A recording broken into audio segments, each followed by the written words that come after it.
Hello guys, this is Zuja and today I want to talk about enneagram. You might have or might not have heard about it. This is basically, in short, science/philosophy that talks about personalities. According to enneagram, there are 9 personalities that are all connected with each other, and basically this is not enough to say which personality you identify with the most. Most people say that they resonate with this one the most, that they are this type, type 1, type 2, type 3 or 4, but this is not enough to describe you as a person. Actually, enneagram says that our personality is a mixture of all the personalities. Also, the personalities are in order. So there is 1, 2, 3, 4 and so on until 9, and the order is not random. They kind of like blend one into another. So I've been researching enneagram for years now. I really think that I read everything that you can read about it on the internet in all languages that I know and I'm learning, so that's a lot of reading. And so I don't only want to talk about how I relate to type 4, I also want to share with you all my discoveries about type 4s and all my understanding about this type. So type 4 is located between 5 and 3, and this is very important to understand what type 4 is, because this type is kind of built out of 3 and 5. So in order to understand type 4, we need a brief introduction to type 5 and type 3. So let's start with type 5. This type is called an intellectual. So this type is really focused on answering questions, to finding answers. They want to know reasons. They want to know why things are the way they are. And if they don't get the answer, then they are anxious. And the main feeling that they have to deal with in their life is fear. So this is one side, and on the other side there is 3. 3 is named as achiever. These are people that focus on doing things in order to be amazing. Those are people that believe that they will be liked if they achieve certain things, and if they don't do them, if they don't manage to reach some goals, then they might feel as a failure. They might believe that they are unlovable if they don't prove that they are amazing through those achievements. And so 4 is in the middle of it. On one hand, we have a type that seeks understanding, and on the other hand, we have a type that wants to show off. And so together, when you want to be seen, but also to see, then you have a type 4 that's principle in life is kind of like to explain themselves. So not only show off, but also understand and to share it with the world. And this is type 4, and this desire to explain really generates all the traits and behaviors of 4. So right now I want to share with you how I see it in myself and what I see in myself, what it is. So in order to explain yourself, first expose emotions. As human beings, we are walking emotions. All that is happening within us is just changing states of emotionality. And so in the main focus of a 4 is to somehow express their emotions. So throughout my life, I've been called not only sensitive, but also overdramatic. And when I was trying to connect with people, to explain to them what I am, they were not really saying that I am expressive. They were more likely to say that I am exaggerating. This is very painful when you are growing up to live in an environment that is not accepting the variety of emotions that you want to express, that you want the world to see. So for me, the case was that I also started rejecting all those feelings, and it ended up with depression. So this is something that 4s are associated with being sad. But honestly, being sad is not a problem.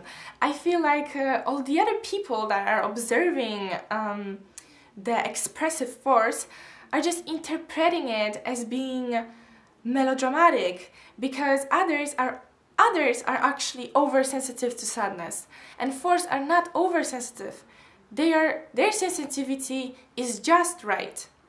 The difference between other people that might not see themselves as 4s and might not behave as 4s as much, they may feel as sadness is a burden, because sadness is a difficult feeling, as well as anger or fear, shame, and F4 will accept all the emotions. They will want to dig into them and understand them, and later also somehow put them out in the world.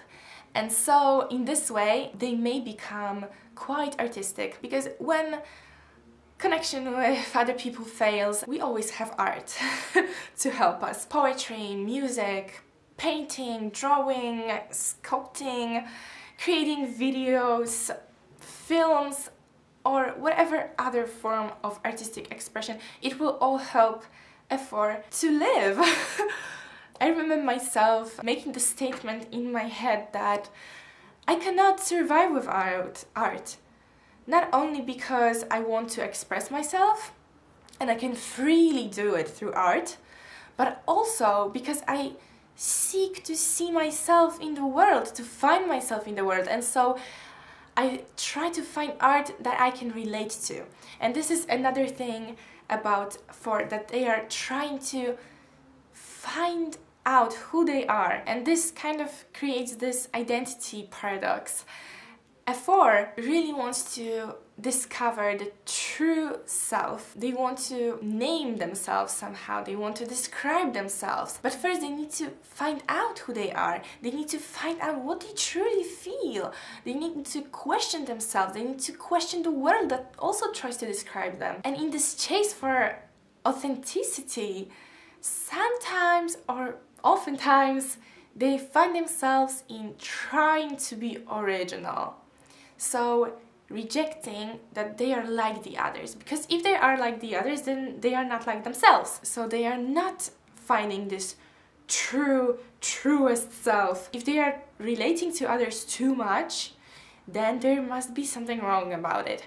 They must somehow be faking. But at the same time, when you are trying to be so original and different, you end up miserable, because suddenly you find yourself not connecting the dots. You try to run away from others so much that you start denying yourself.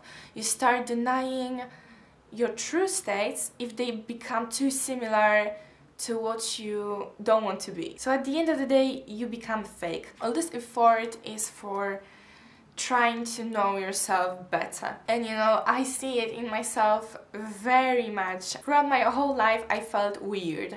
That's the first thing, that I was always seeing differences between myself and others, and I only would feel relieved if finally somebody would say, yeah, I understand what you mean. I actually kind of relate to it, and then I would feel really good about it. But at the same time, I was always avoiding being similar to groups. I was always considering myself as a hipster type, which right now I want to also avoid, because being hipster is mainstream now, so well. And so in relation to that, when you see more and more differences between you and the world outside, you may feel like there's something missing. You're searching for some truth, but you are just not getting it. Like F4 might feel like that, and then you always end up missing something. For me, this missing was coming out in kind of a nostalgic way. I, for a long time, couldn't accept that I changed. I created this image of the truest self in my head. I thought that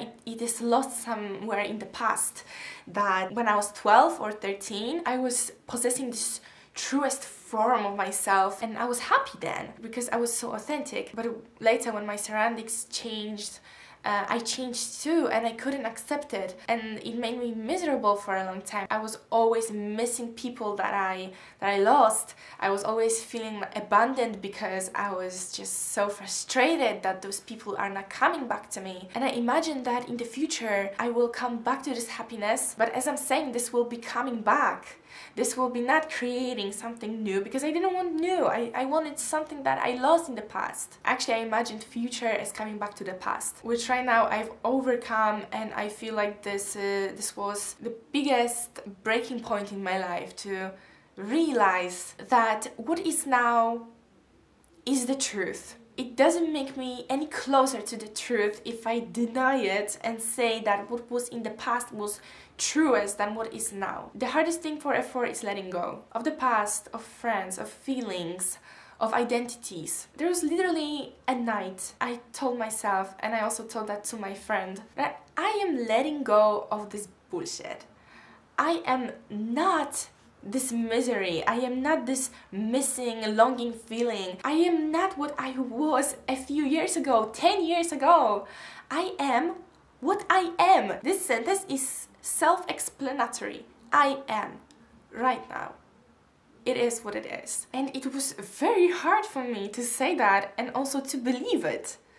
Because for so long, I thought that I am still in the state of searching. But really, any change is to be accepted. And actually, fours will be changing all the time. Because fours, well, are said to be the most connected to our core being in every human, because they are focused on emotions, and humans are really nothing more than emotions. Like under every opinion there is an emotion, and under any judgment there are emotions. So fours, as long as they also can be very judgmental and they can be wrong about their opinions, obviously, they have this natural ability to see emotions, to really focus on them and give space to them. And so when you talk to a 4, you may notice that the conversation gets really personal, deep, and well, I am really enjoying it as a 4. Well, at the end of the video I want to